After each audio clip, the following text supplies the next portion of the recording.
Sveiki, mano vardas Rima, aš esu vaikų ligų gydytoja, tik jau daugiau kaip 20 metų mano domėjimosi sritis yra raidos medicina ir vaikų psichologija. Mano darbas klinikoje pagalba mažyliui yra dviejų krypčių.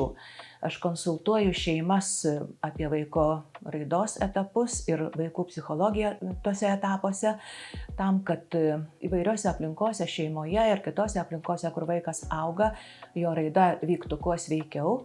Ir kita mano veiklos sritis yra vaikų ir paauglių psichoterapija, vaikų ir paauglių tų, kurie turi emocinių ir elgesio sutrikimų. Taip pat galbūt atskirai reikia paminėti, ypač žmonėm, kurie domisi raidos sutrikimais, kad aš taip pat konsultuoju ir vaikus dėl įtariamų raidos sutrikimų arba jau nustatytų raidos sutrikimų. Mes su šeimomis diskutuojame apie pagalbos galimybės ir sudarinėjame konkrečios pagalbos planus. Todėl visais šitais klausimais šeimos galėtų kreiptis klinikoje pagalba mažyliui į mane. Tai yra, kai vaikas turi kokių nors raidos sunkumų, kai tėveliai nesusitarė su vaiku, kai sunku suprasti, kas vaikučiui yra, taip pat, kai mokyklinio amžiaus vaikai ir paaugliai turi kokių nors emocinių ir elgesio sunkumų arba sutrikimų.